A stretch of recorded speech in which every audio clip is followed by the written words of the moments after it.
Hi, I'm Frances Flannery, co-founder with my friends Liz Blackman and Rodrigue Makalele of an organization we call BioEarth. Like many of you, we're aware of the unfolding climate crisis and we're deeply concerned about the coming challenges of climate change. But we're also highly motivated and inspired to be the curators and generators of old and new knowledge ways to promote societal and environmental resiliency. We've been coming together once a week over the pandemic to have conversations about these ideas, and some of these have been so inspiring to us that we've decided to share them with you. We see these rooted conversations as a grounded place for generative ideas that we can share with you so that you can nurture them and grow them. And I'd like to introduce Liz. Thanks so much, Fran. As Fran just shared, my name is Liz Blackman, and I'm one of the three co-founders of BioEarth. And I'm so glad to be here with all of you for this first Rooted conversation. We thought we would take some time to share a little bit of our story as a team and a little bit more about what brought each of us to the work of environmental and societal resilience, which we see as inextricably linked with sustainability, healing, and justice. Rodrigue, do you want to kick us off? Yeah, thank you so much, Liz. My name is Rodrigue Makalele. I'm one of the co-founder for BioEarth, and I'm a justice and peace activist. So I grew up in the city of Goma in this Eastern Democratic Republic of Congo, and as many of you might know, it's a region that has been experiencing a lot of violent conflict and open wars since the 1990s. And that war resulted in the death of more than 6 million people, and that is how I grew. Experiencing violence. Living in this area where peace was an irony, and no one could really think of other approaches than trying to survive in that very complicated region of the African continent. So my father was a human rights activist, and he was murdered in 2008 for his activism. And there's never been any justice around his murder or any investigation really clarifying who killed him and what could be the outcome of that. So growing up as every young kid playing soccer around, running and enjoying the beauty of the community and the social interactions in my community. But 2 years after my dad was murdered, my mom passed away and left me with about 10 siblings, among which I adopted 8 of them, the younger ones. I put myself to college. I studied information technologies, worked full-time jobs and raising my 8 siblings. That was a time that I really, really always say I forgot that people sleep, because I had to work hard to raise those kids and raise myself as another kid and try to meet my hands. So since 2012, I started being very active in community activism, organizing, protest, demonstration, research, and civic engagement. It was a lot of work that I wanted to put myself into, first because of my passion for justice and healing and peace building, but also just experiencing what my community was facing. And that has been one of the reasons why I've been forced to leave the country, because I was persecuted and threatened many times because I was protesting and I was really actively denunciating what the government was doing, the human rights violations that our government was perpetrating onto my people, or the Congolese people. So I've been, to just make my story short, so I've been tortured many times. I've been arbitrarily arrested, detained, and I have some marks on my body. Went through a lot of counseling sessions just to be able to stabilize myself and my body, my mind, and my spirit.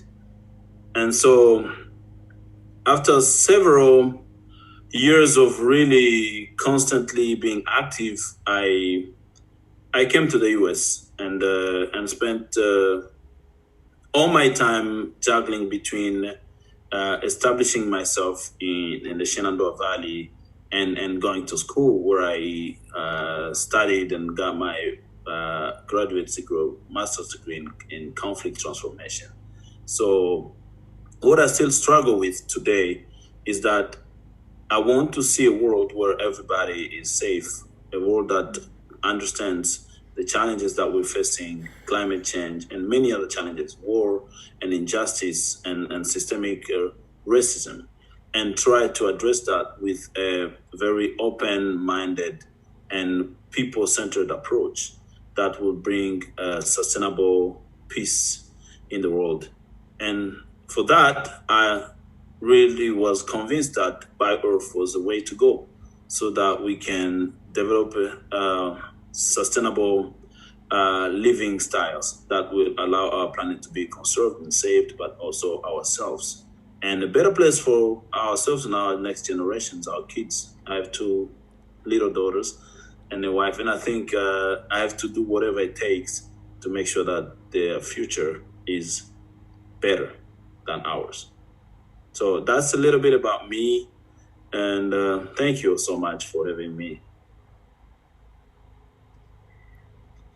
Every time I hear you tell your story, Rodrigue, I'm just reminded of some of the connective tissue between our journeys, that deep connection to family and to spirit and to the earth, and the desire for safety and justice just always resonate. And I think, as we explore each of our stories, we have a lot of differences in the steps that we took, and yet we had this alignment around BioEarth. And I think that we each have a piece of the puzzle. And so in terms of my journey, I grew up in Dallas, Texas. I was adopted at birth. And so a lot of my story relates to the way that I identify opportunity in my life. I felt like I was gifted with this incredible family, 2 parents that are just deeply supportive and educated and inspired about justice and service and about leadership and about learning.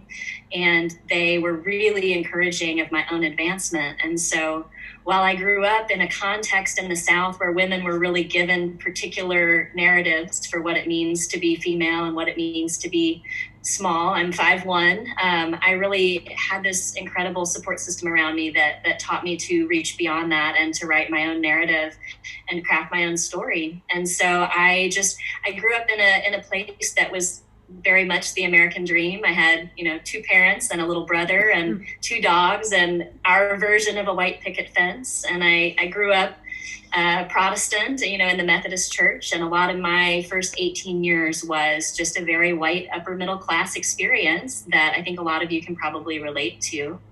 But when I graduated, I went off to Hendrix College in the mountains in Arkansas, and it was a totally different experience for me. I got to deep dive into religious studies and spirituality, and I had this opportunity to really look at my worldview and my understanding of larger contexts from lots of different perspectives, and think about the way that those privileges and opportunities of my upbringing and those platforms for leadership were an entry point to bigger work in the world. And the other piece of my story I think is really important is that I grew up gay in the South. So I identify as a lesbian, and I live with my wife and our 3 animals in Washington State. And I didn't come out until I was in my early 20s because my context didn't have anybody that looked like me or sounded like me in terms of that identity. And so pretty early on, I also got involved in social justice and activism, in part because of my own rights and my own journey. And that led me to a lot of work, both in the LGBTQ plus community and also in environmental activism, Native American or Indigenous activism, Indigenous allyship, and then a huge emphasis on women and girls and elevating their voices. And so that journey led me to a female-owned startup company in my early 20s, where I got to build an organization that taught other organizations how to tell their own stories and inspire their customers. And then from there, I went off to graduate school because I realized that the deeper yearning in my heart was toward environmental education and sustainability. And so I got the opportunity to study in the national park, the North Cascades National Park, and bring together my passion for spiritual understanding, theology, religious studies, interreligious dialogue, with this deeper understanding of ecological systems and the way that those things weave together to create sustainability and resilience. And so when Fran and Rodrigue and I came together, it was just magic. We knew that we had pieces of this larger puzzle, and we started having conversations and understanding how each of our stories gave depth and richness to this larger unfolding. So I continue to dive into activism. I continue to emphasize healing in my journey.